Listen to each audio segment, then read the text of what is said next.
د سحر مز د پاره بالکل په اسانه سره پاسېدو د پاره دوه وظیفې درته درخېما کدي دوه وظیفو کې تاسو هر وظیفه شروع کا نو ان شاء الله سحر مز د پاره به تاسو بالکل په اسانه سره پاسې ک تاسو سحر مز د پاره بالکل پاسېدې نشئ یا تاسو پاسې خو لیکن تاسو ډیر په مشکل سره پاسې اکثر زموږ د عملګری مسافر دي هغه وایي چې سحر مز د پاره مونږه پاسو کنه ډیر زیات په مشکل سره پاسو او تکلیف راته ډیر زیات ستړیو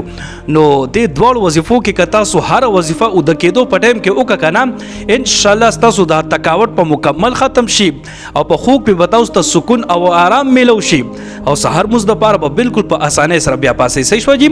نو د دوه وظیفو کې دغه اوله وظیفه ته تاسو غو کې دی اوله وظیفه دا د کنه چې کله تاسو او د کېږي نو درې دې شپېره به تاسو وایي سبحان الله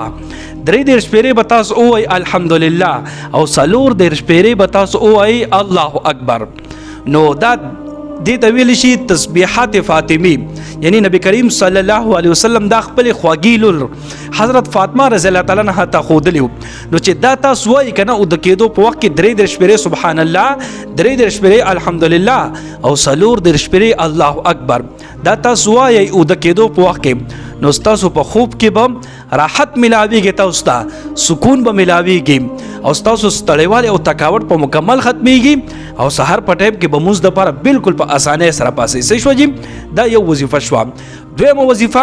په قرآن پاک کې یو آیات ته په اول سپاره کې بالکل اخیری پاڼې باندې آیت کریمه داسې ده بسم الله الرحمن الرحیم فسيكفيكهم الله وهو السميع العليم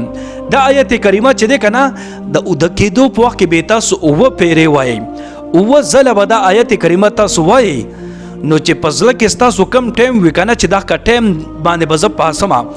په دغه ټایم کې به ستاسو سترګې کولاویږي تاسو به راویښېږئ خو ګورې دا نه چې سترګې مو راکولو شي راویښ شئ او بیا واپس تاسو اوده شئ اکثر خلک وایي که نه دغه ټایم کې خو خوب ډېر زیات مزه را پرېږدي نو چې یو ځل تاسو راویښ شئ بیا به اوده کېږئ نه انشاءالله په ذمهوارۍ سره زه تاسو ته وایم د الله تعالی په فضل سره چې اوه پیرې تاسو د آیت کریمه ووایئ که نه په زړه کې چې کوم ټایم تاسو منتخب کړئ په دغه ټایم کې به تاسو ضرور راویښېږئ صحیح شوه که نه نو دا دواړه وظیفې د زما عزتمندو او د کېدو په وخت کې تاسو دا دواړه وظیفې کوئ خو ګورئ دا خبره پکې واورئ دا دواړه به اعلی اثر کوي که نه چې تاسو د مونځ دپاره ښه پخه اراده وي په زړه کې چې مونږ به انشاءالله مونځ دپاره پاسو او بیا دا وظیفې وکړئ نو الله تعالی مدد به تاسو سره شامل حال وي او په اسانۍ سره به بیا د مونځ دپاره تاسو پاسئ دا نه چې تاسو دا وظیفې وکړئ او بس په زړه کې مو اراده وي چې چېرته 10 بجې به پاسو نو بیا به څه دا وظیفه کار وکړي نو وظیفه به کار کوي اثر به کوي خو ورسره چې ستا اراده مضبوطه وي نو سحر مونځ دپاره تاسو اراده مضبوطه وساتئ او بیا دا وظیفې وکړئ نو شیطان به په تاسو باندې بیا هغه وس او طاقت نه رسي چې تاسو د مونځ نه دی بیا اوده پاتې کړئ دا که وس او طاقت بیا په تاسو باندې نه رسي دا که ستړیوالی چې شیطان تاسو ته درکوي دا که ستړیوالی به انشاءالله د الله تعالی په فضل سره بیا ختم شي او مونږ دپاره به تاسو بالکل په اسانۍ سره پاسئ صحیح شوه جي